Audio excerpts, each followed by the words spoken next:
गड आला पण सिंह गेला. नमस्कार बांधवांनो, आज आपण जाणून घेणार आहोत तानाजी मालुसरे यांच्याबद्दलचा हा पराक्रम.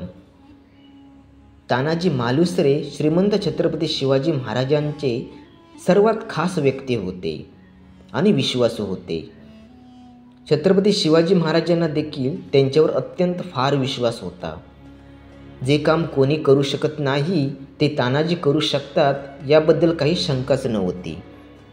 एकदा कोंढाणा किल्ला जिंकण्याची जबाबदारी श्रीमंत छत्रपती शिवाजी महाराजांनी तानाजी मालुसरेला दिली होती.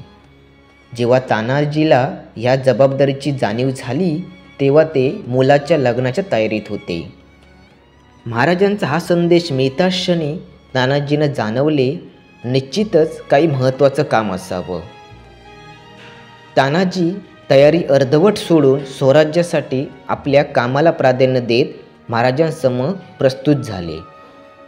महाराजांनी सांगितले की आता कोंढाणा किल्ला जिंकणे मानाची गोष्ट झाली आहे.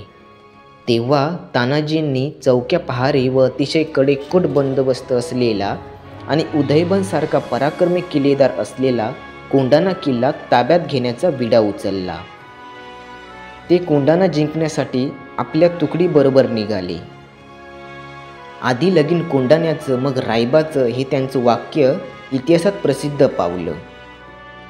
गडावर किल्लेदार उदयभान राठोड एक शूर माणूस होता आणि त्याच्या हाताखाली सुमारे 1500 जणांची फौज होती. रात्री तानाजी मालुसरे यांच्या नेतृत्वाखाली राजगडावरून निघालेले मराठा सैन्य गुंजवणी नदी पार करत सिंहगडाच्या पायथ्याला येऊन पोहोचले. ती भयान काळोखी रात्र होती. कोंढाण्यावर जाण्याचा मार्ग त्यांनी निवडला तो म्हणजे शत्रूच्या ध्यानीमनी न येणारा प्रचंड असा द्रोणांगिरी कडा. रात्रीच्या वेळी केवळ 500 सैनिकांबरोबर हा कडा चढून त्यांनी सिंहगडावर हल्ला केला. कोंढाणा किल्ल्यावरच्या तुकडीला कळू न देता किल्ला दिवसा चढणे होते. तानाजींनी गडाच्या मागच्या बाजूने आपल्या घोरपडीला वर पाठवले. तिच्या शेपटीला दोर बांधला होता. मावळे त्या दोरीला पकडून वर चढून गेले. अचानक हल्ला करून त्यांनी तेथील सैन्याला कात्रीत पकडले आणि अखेरच्या श्वासापर्यंत लढाई करून त्यांनी हा किल्ला जिंकायचे प्रयत्न केले. शत्रूशी बेभान होऊन लढताना तानाजींच्या हातातील ढाल पडल्यावरही डाव्या हातावर घाव घेत उदयभानला धर्तीवर पाडून स्वतःचे प्राण तानाजींनी सोडले. मात्र त्यांच्या मागून सूर्याजी मालुसरे आणि शेलार मामा यांनी नेतृत्व करून हा किल्ला काबीज केला. गडावरील गवताच्या गंजा पेटून किल्ला जिंकला गेल्यावर इशारा राजांना राजगडावरती दिला गेला. ही घटना 4 फेब्रुवारी 1670 रोजी घडली.